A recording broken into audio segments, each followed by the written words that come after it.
Olá, seja muito bem-vindo, seja muito bem-vinda a mais um episódio do Mentes Legais, seu podcast que busca trazer convidados com trajetórias inspiradoras e com histórias interessantes para você ficar sabendo um pouquinho mais sobre cada uma dessas mentes. E é estranho como o poder criativo imediatamente coloca o universo em ordem. Essas são palavras da escritora britânica Virginia Woolf, mas que podem se aplicar muito bem no storytelling de vida da nossa convidada de hoje. Publicitária que trabalhou por muitos anos em agências e empresas do mercado nesse ramo, ela hoje atua como especialista em planejamento estratégico, em uma das maiores criadoras de conteúdo do mundo, trazendo relevância a tudo que faz. E ela não para por aí, não. Pintora, tiktoker, cantora e compositora, essa millennial multicriativa é também uma comunicadora nata, conectando pessoas, marcas e histórias e buscando auxiliar no empoderamento de mulheres no mundo corporativo. Da UF à Globo e do Grajaú para o mundo, essa carioca, filha de professores, imprime a sua paixão em tudo que se propõe a fazer. Seja muito bem-vinda ao Mentes Legais, Vitória Cossato. Muito obrigada. Que tudo, gente. Amei. Vocês já começaram com Virginia Woolf, fizeram todo um paralelo aí da minha trajetória. Vi do storytelling de vocês, está impecável. Ah, bom. Para poder receber quem sabe falar sobre isso, a gente minimamente tem que tentar fazer o dever de casa. Não, mas vocês são demais. Eu sabia que eu estava em boas mãos aqui. Ah, que bom. Primeiramente, muito obrigado por você ter aceito o convite de estar aqui conosco, nesse bate-papo, nessa conversa. A gente tem certeza que você tem muito a acrescentar, muita relevância a acrescentar, né, para a gente, porque imprimir relevância é fundamental no mundo de hoje, né, para exercer o potencial de cada um. Então, já para a gente poder iniciar justamente nesse aspecto, tanto para uma pessoa quanto para uma marca, o que é, nos dias de hoje, ser alguém relevante?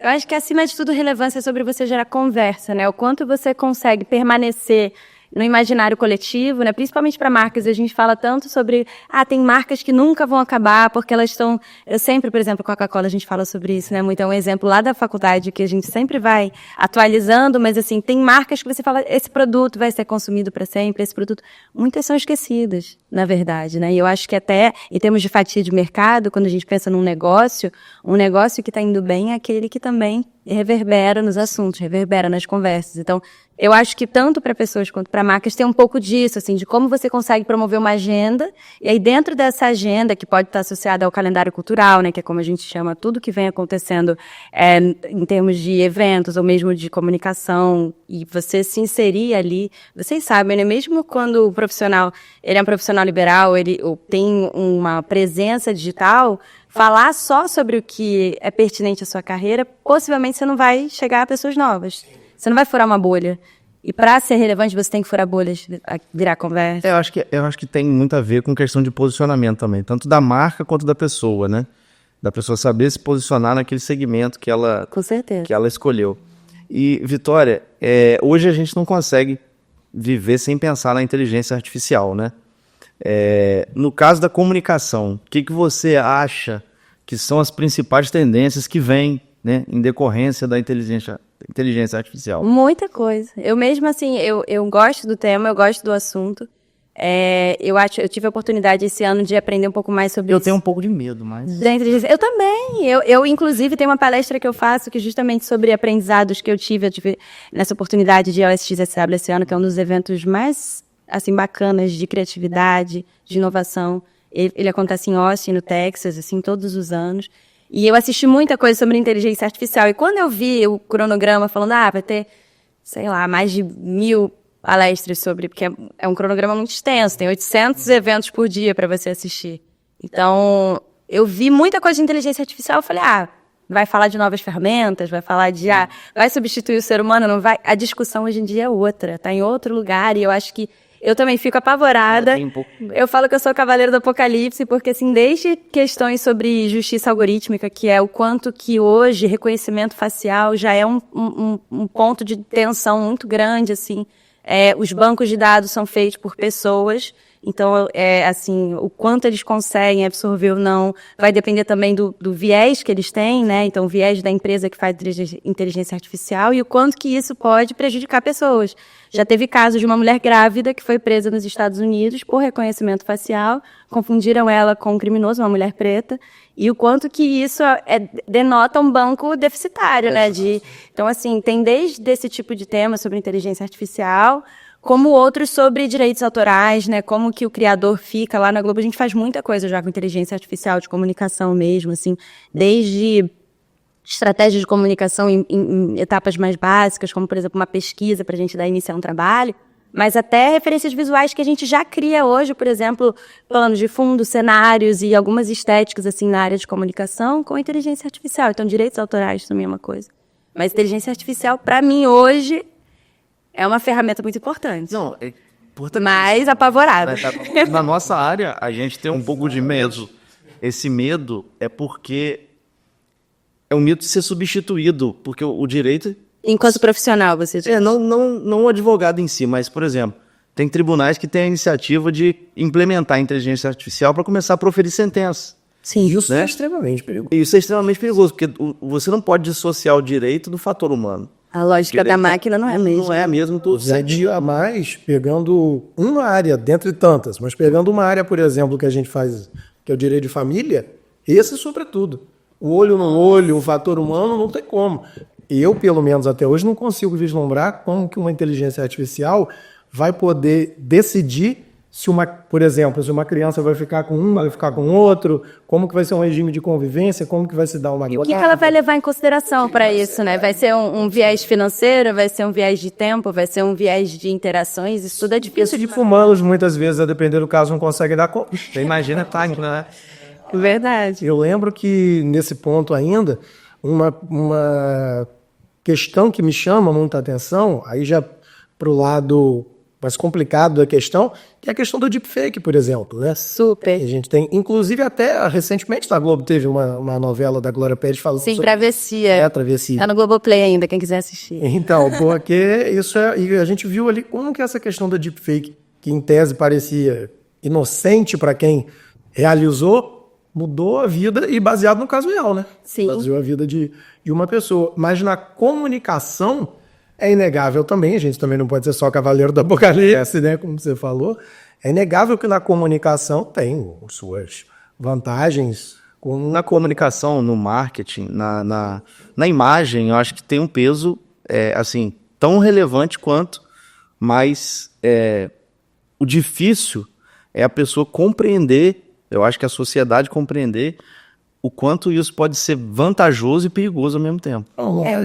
Tem muitas, eu acho que tem várias implicações, assim, desde a regulamentação de inteligência artificial, como isso é feito hoje, porque a gente tem, por exemplo, por isso não ser regulamentado, a gente não tem uma pauta muito sólida de direitos biométricos, quer dizer, os seus dados biométricos mesmo, o quanto que isso pode ser usado ou não. Tem questões também acerca de...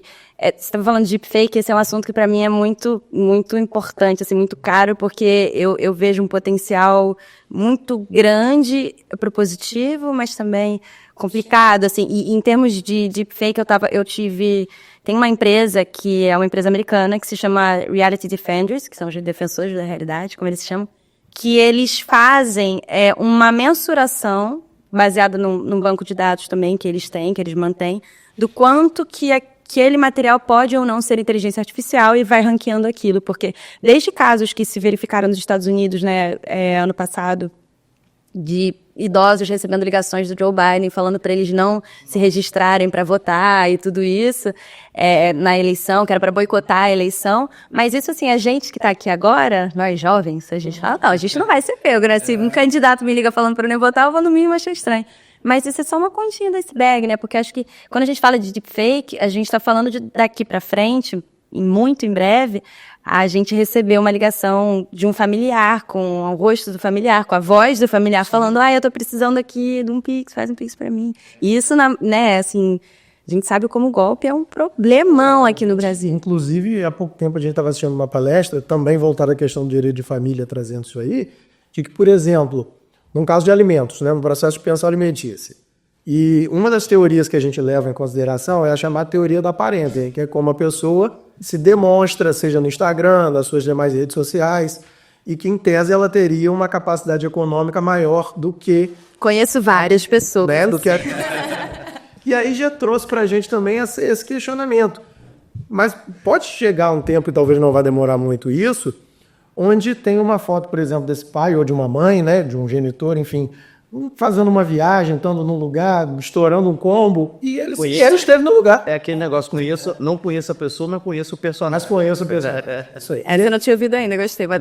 E a gente fala muito isso aqui no escritório. Não conheço a pessoa, mas conheço o Personagem, eu só mudo o endereço. E às vezes o cara nem lá tá no lugar, entende? Assim, daqui a pouco tempo, isso pode vir a ser uma realidade que o direito, a justiça, a sociedade, enfim, como um todo, hoje não está preparado ainda em questão de regulamentação. E tem coisas que precisam ser feitas, assim, acho que quem fala muito sobre isso é o Peter Chen, que ele é VP de negócios, na verdade o VP do ChatGPT, né, da OpenAI, que é acho que é a ferramenta hoje mais difundida de inteligência artificial, e ele defende o quanto que devem existir quase que fundos de...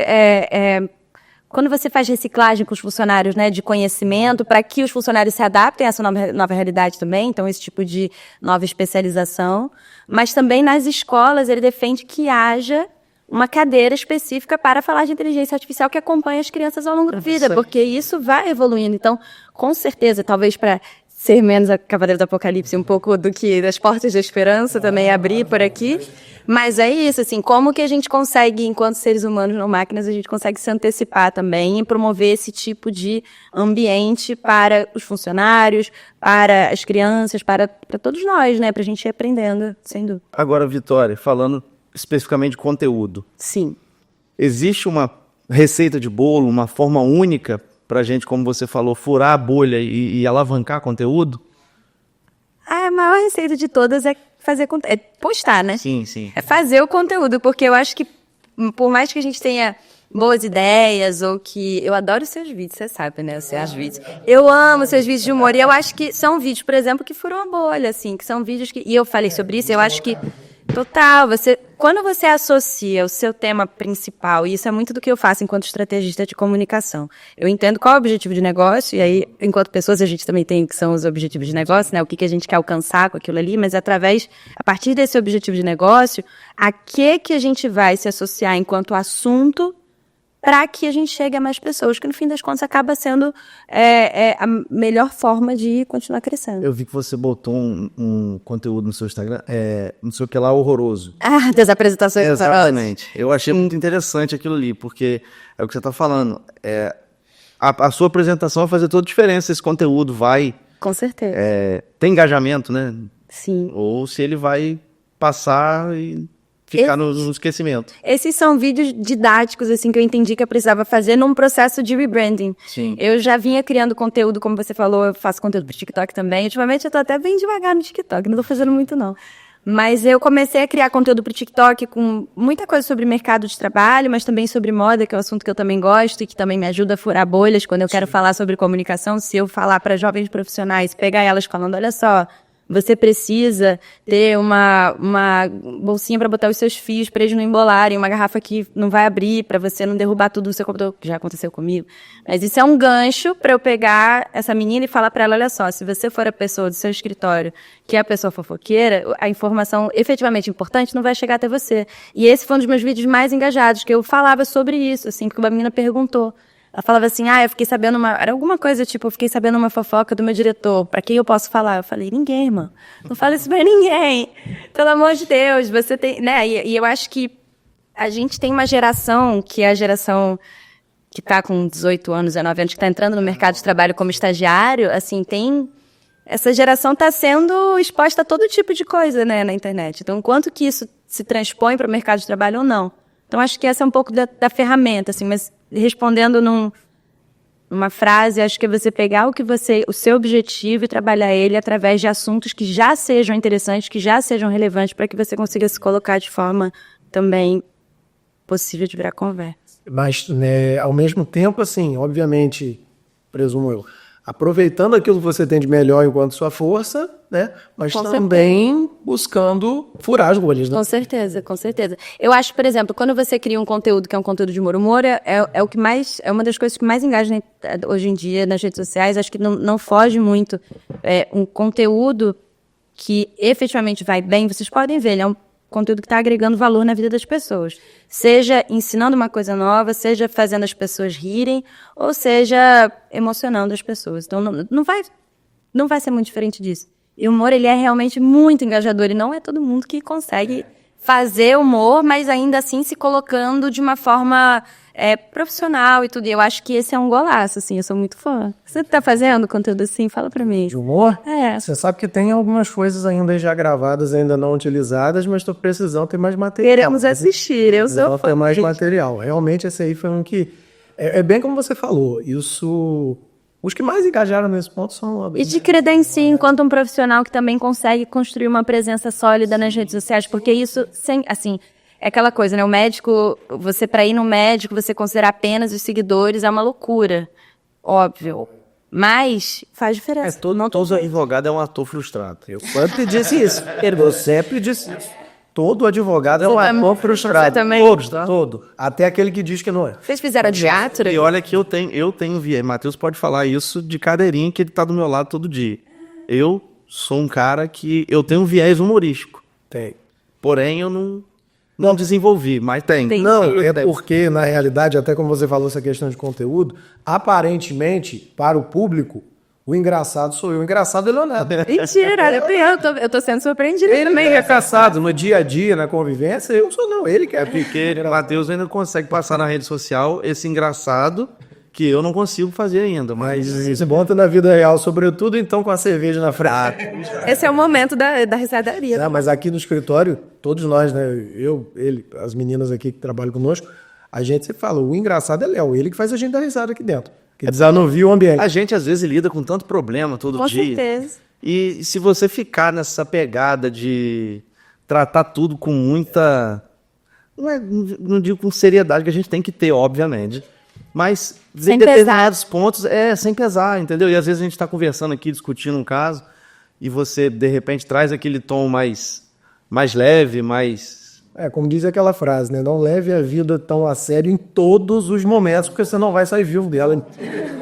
Mas isso também, aqui fazendo quase que uma consultoria, eu acho que isso é um diferencial também enquanto profissionais de direito, porque para muitas pessoas é um trauma passar por um processo, principalmente quando a gente está falando de famílias, e a postura que o advogado vai ter vai fazer toda a diferença ali no quanto que você vai blindar a pessoa, no quanto que você pode fazer com que os momentos tenham pelo menos um alívio, né, ali ao longo do processo.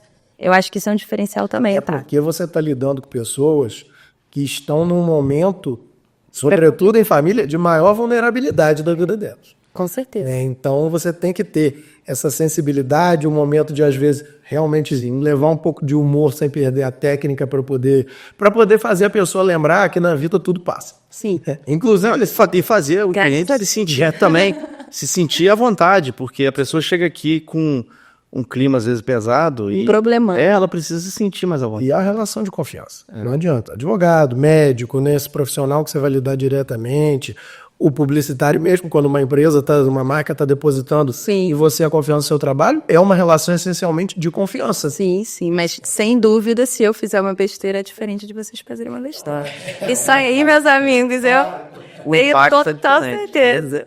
Mas, Vitória, vamos lá. Fala pra gente uma coisa. Desde quando você é a pessoa que, né, eu já conheço você há bastante tempo, sei da sua comunicação, da sua criatividade. Desde quando na sua vida que você percebeu que essa comunicação, essa criatividade, você queria transformar isso em profissão? Eu escolhi trabalhar com publicidade muito novinha. Eu acho que eu devia ter uns 10 anos. Assim, eu estava lendo revistinha em casa, sempre gostei muito de ler revistinha. E aí eu vi uma página dupla assim das Havaianas. E aí eu vi bem escrito assim no cantinho meio pequenininho, W Brasil. Eu chamei meu pai e falei, pai, o que é W Brasil? Aí ele falou... É a W Brasil, é a agência do Washington Oliveto, que até faleceu recentemente agora. É a agência dele, é a que tem na música, do Jorge Ben e tudo, e eles fazem isso aí. Eu olhei aquilo, achei tão lindo, porque eu falei, eles fizeram arte com um produto. Então, eu acho que o meu olhar para a comunicação, ele acaba sendo natural da minha personalidade. Eu sou uma pessoa extrovertida, eu não tenho... eu tenho essa vontade de me comunicar de forma assertiva. Eu acho que eu passo isso no meu trabalho, nas marcas também. Eu quero que as marcas se comuniquem de forma assertiva, as pessoas se comuniquem também de forma assertiva. Mas esse encantamento pela publicidade veio por esse olhar de que transformar produto em cultura é algo que me encanta. E isso aconteceu ao longo da... Isso acontece, né? Assim, ao longo da minha vida eu pude perceber em vários momentos, quando teve campanhas publicitárias que realmente fizeram muita diferença, né? Eu lembro, por exemplo, daquela campanha da OLX. Umas que marcam. Muito. Lembram da OLX, que tinha aquelas... virava o compadre Washington, cada coisa que você ia vender, mas isso era para mostrar que o que você tinha em casa, ocupando espaço, tudo, te incomodava, e que você podia fazer aquilo desaparecer e virar dinheiro. Então, você vê como o valor do serviço fica evidente através da comunicação. Isso me encanta, eu adoro. Acho que é sempre um quebra-cabeça. Eu trabalho hoje, por exemplo, com ESG na Globo, que é uma pauta super densa. Não densa de ruim, ela é super positiva, porque a gente está falando sobre meio ambiente, sobre sustentabilidade, todas as ações. E a pauta mesmo, né, que a gente tem enquanto empresa para fazer o mundo um lugar melhor, e pegar tudo isso e transformar numa campanha de comunicação, é algo que me fascina também. Tem 3 anos já que eu trabalho com essa iniciativa na Globo, eu já faço parte do squad de comunicação, então eu fico muito feliz de participar, mas é um pouco desse meu olhar de que é um quebra-cabeça. Eu quero comunicar para as pessoas que a gente é carbono zero há muito tempo, né? Quando a gente tem outras empresas de mídia que estão falando que em 2025 vão virar carbono zero, a gente já faz isso.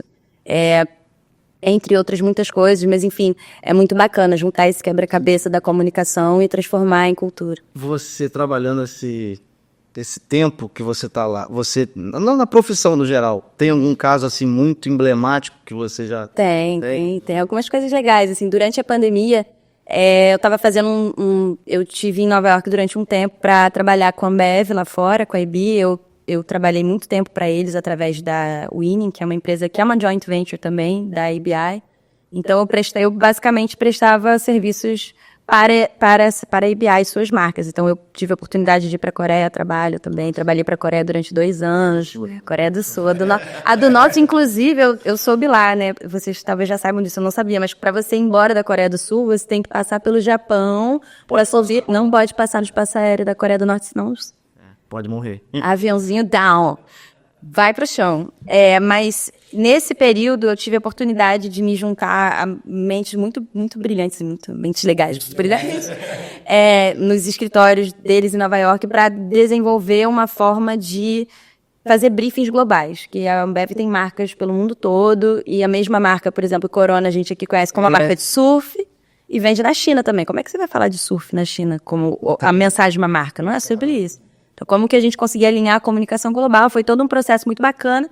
Voltei para o Brasil, 1 semana depois fechou tudo de pandemia. E aí a gente fez o primeiro rollout desse desenho, desse redesenho da máquina de marketing.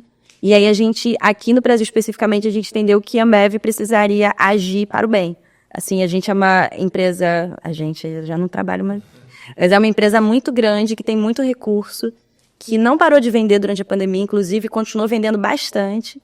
E usar esse dinheiro para quê? Então, a gente fez rodadas de briefing no Brasil, com todos os marketings do Brasil. Fiz globalmente também com outros produtos, mas aqui no Brasil a gente desenvolveu, por exemplo, quando a Ambev liberou as fábricas para produzir álcool em gel, para produzir oxigênio. Acho que isso é o que eu me orgulho mais, mas também tive várias lives de sertanejo que surgiram desse pensamento de como que a gente vai atacar uma dor das pessoas, que a gente está em casa sem nada para fazer, e é uma ocasião de consumo de cerveja, como que a gente amarra isso de uma forma que faça sentido. Nós fizemos as primeiras lives da pandemia, então teve... espectador assim.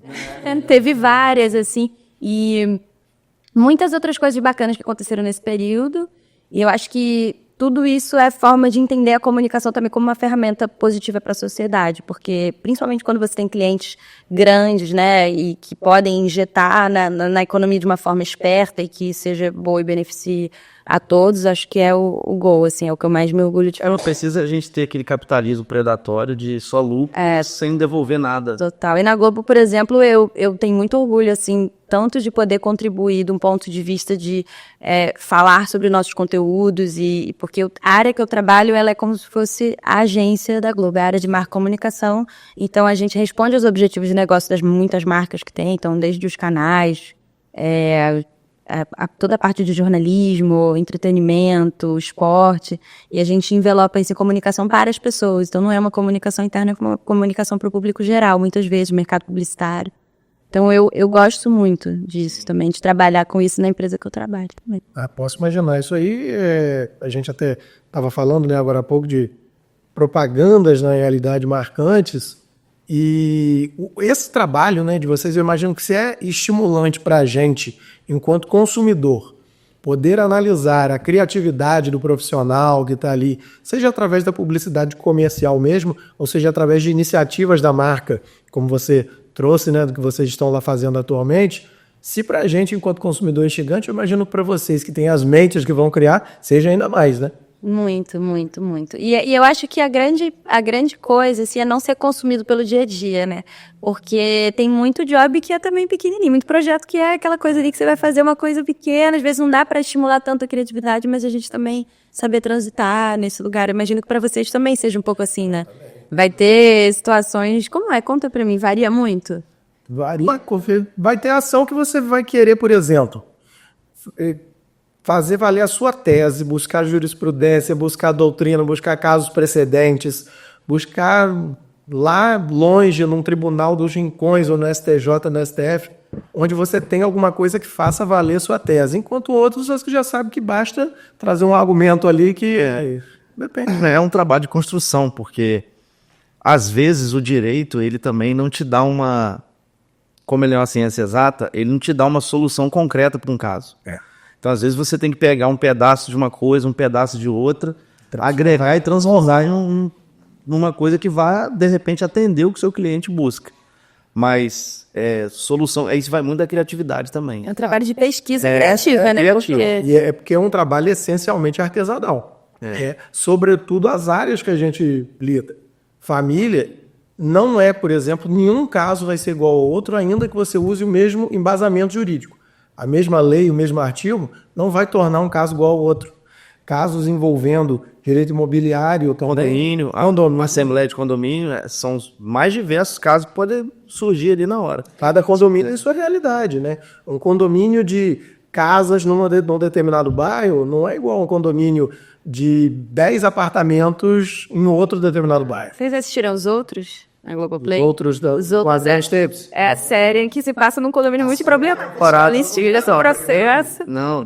Se tivesse processo lá, já era. Não, condomínio a assembleia de condomínio é uma caixinha de surpresa. E é uma arte. E é uma arte, porque você está lidando ali... Às vezes tem condomínios que a gente não sabe o público que tem ali.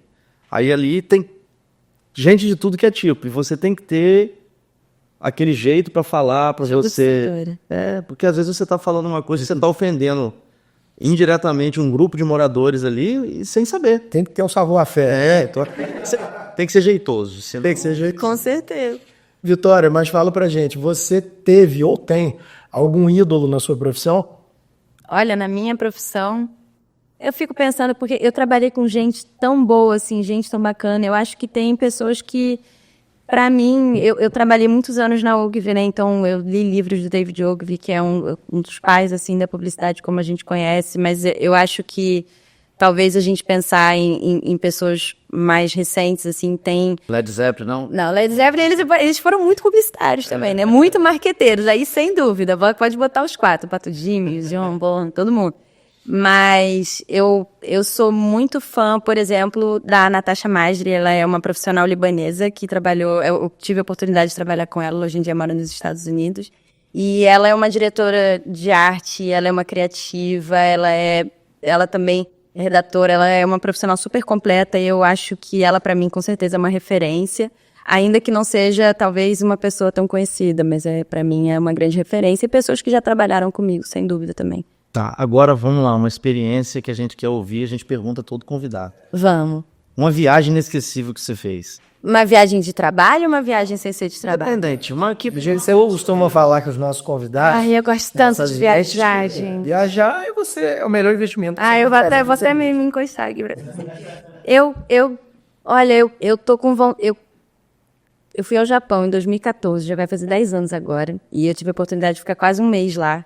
Inclusive, celebrei um aniversário meu lá, e eu acho que é um lugar muito especial, assim, principalmente porque quando eu fui, talvez hoje não seja mais assim, mas eu acho que tem um lugar que é você estar num ambiente em que nem o alfabeto é o seu alfabeto e que você dificilmente ali... Eu fui com um livrinho de japonês em 5 minutos, sabe? Aquelas coisas. Primeiro dia eu tava lá tentando, turista, né? que tem a forma de falar e como tá escrito. E eu lembro que eu fiz essa viagem, eu era estagiária ainda, e eu comprei a passagem por eu lembro que na época foi R$2.000, eu dividi em 12 vezes.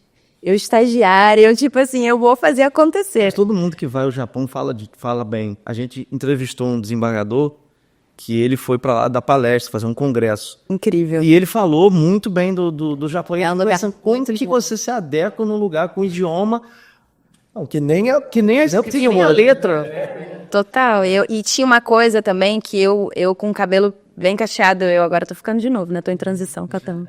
Sempre falo isso. Mas eu, na época, tava com o cabelo super cacheado e o pessoal, tipo, lá olhava na rua e pedia pra botar a mão. E eu ficava, caramba. E aí um encantamento, assim, também de você ver que as pessoas te observam mesmo. Achei isso muito legal. Mas se eu puder falar um outro lugar também, acho que eu falaria de Tamambuca, que é um lugar que eu amo. Isso é no litoral de São Paulo. Que é uma reserva, assim, ambiental e que você não... Hoje em dia não pode subir novos prédios, novas casas, é só o que já tá ali. E é uma coisa meio Jurassic Park, assim, você tem uma praia só, é aquelas ruas e você olha e só tem mato e névoa e tá sempre chovendo, às vezes faz um solzinho. Ali é natureza, pô. É um lugar maravilhoso. Acho que seria um contraponto, assim, de um lugar que é mais diferente, assim, culturalmente, que pra mim foi um encanto muito grande. E, por outro lado, acho que essa natureza mais preservada. Sobretudo pra gente que é essencialmente urbano, né? Ah, Mas você tem uma outra pegada. e eu sou muito cosmopolita também. Eu gosto das... Eu gosto de selva de pedra também. Mas guardadas as proporções pra mim. Eu não moraria, por exemplo, numa cidade como São Paulo, porque eu acho que já é muito, né? Tem que ter mais concreto, mas tem que ter praia. Tem que ter, né? Como eu canso de dizer, o Rio de Janeiro é o Rio de Janeiro. Nem todo lugar do mundo é igual ao Rio de Janeiro. Jeito. Seja aquele caos organizado ou desorganizado, com todos os defeitos, nada se compara ao Rio de Janeiro. Tem coisa que só acontece lá. Eu nasci na zona norte do Rio e eu vim morar em Campos com 12 anos. Aí eu morei aqui até os 18, morei 6 anos e voltei a morar no Rio. Então agora já tem 15 anos. Eu fui morar em 2010, 14 anos que eu voltei a morar no Rio. E eu, quando não morava lá, eu tinha o sonho de voltar. E ficava, quero morar no Rio de novo, quero morar no Rio de novo. Eu gosto muito. Com todas as questões, né, pontuais que toda cidade grande tem, mas o Rio... E que outro lugar você vai estar na mureta da Urca, no fim de tarde, tomando um chopp, vai aparecer um Batman numa moto com a arca de dreia debaixo do braço. Você lembra? Aquela lugar em do mundo você vai ver uma coisa dessa. E possivelmente vai virar seu amigo. E não era carnaval, era agosto. Um dia agosto qualquer. Parece o cara de moto.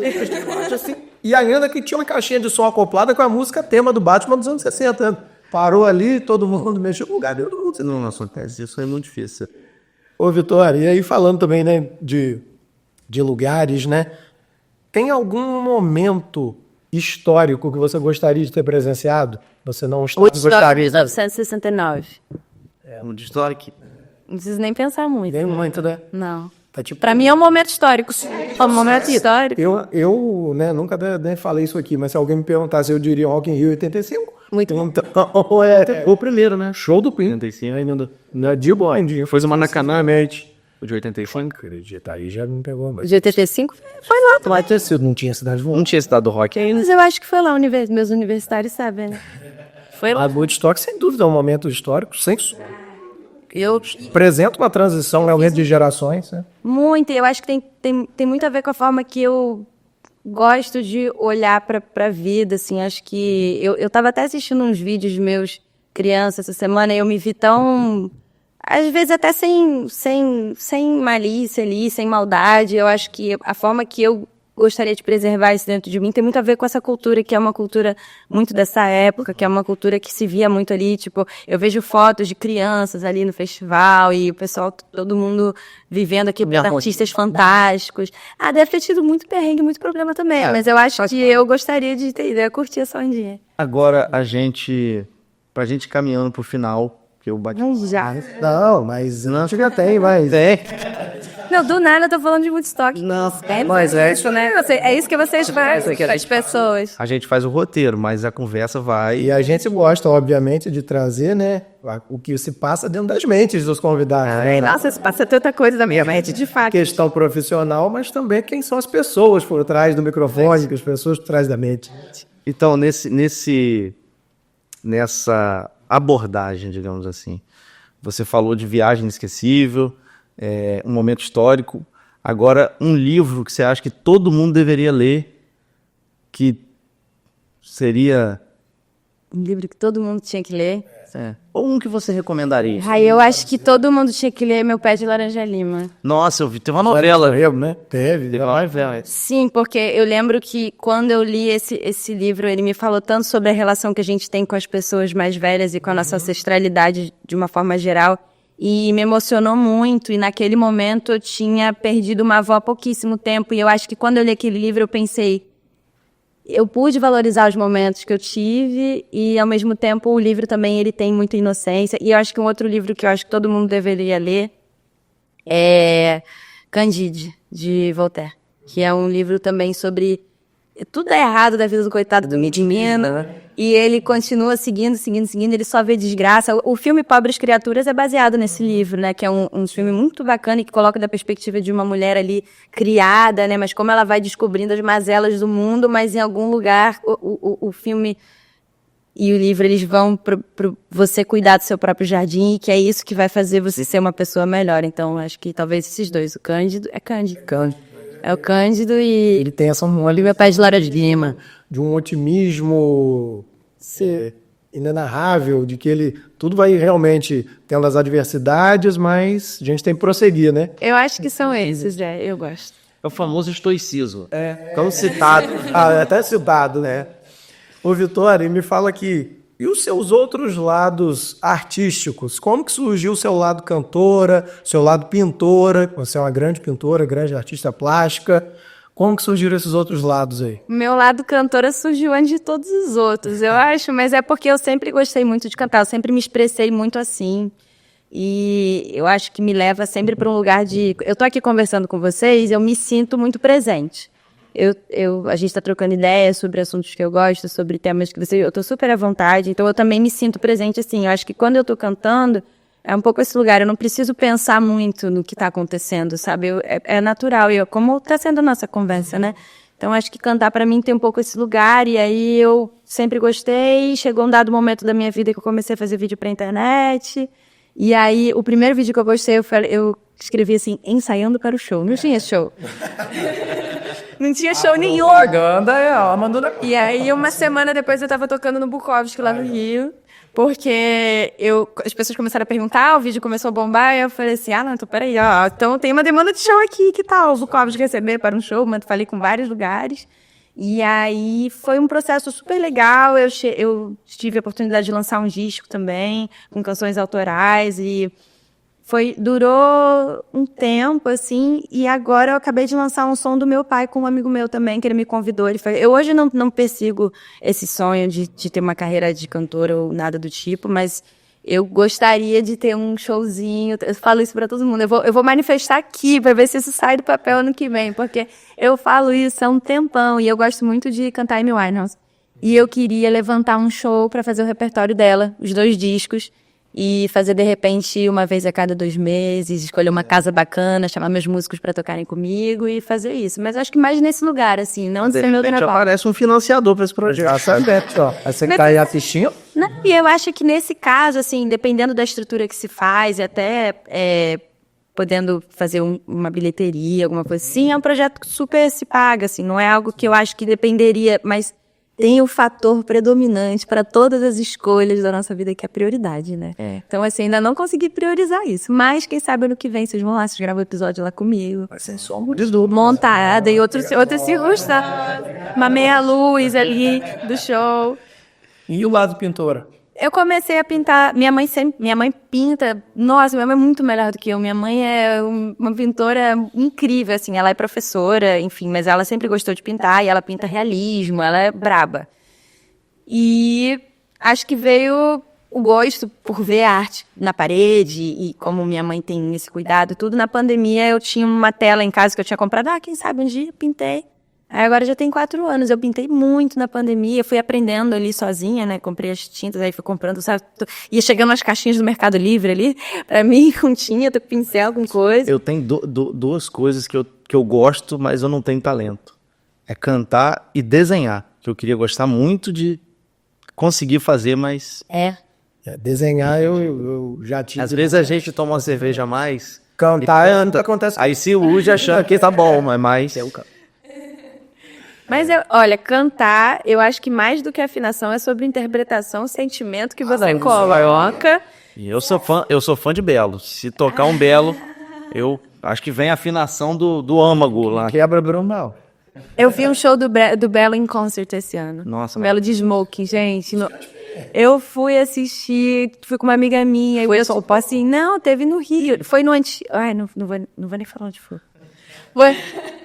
Foi no antigo Barra Music, que agora se chama alguma coisa, Espaço Hall. Espaço Hall. E aí foi lá o show do Belo, e foi ótimo, o Belo de Smoke, com dançarinos, com atos, e aí subiu gente no palco, foi um auê.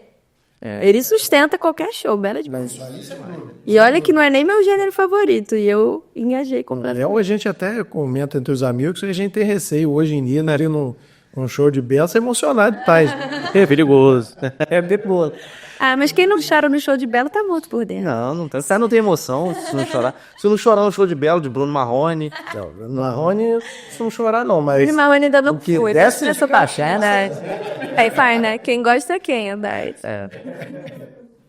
Vitória, mas, pô, a gente tá muito feliz, né, Léo, com bate-papo, conversa... É que a gente tinha as permutas aqui, a gente saiu... Mas é assim, essa foi. A conversa é assim que ocorre, né, Léo? Assim que...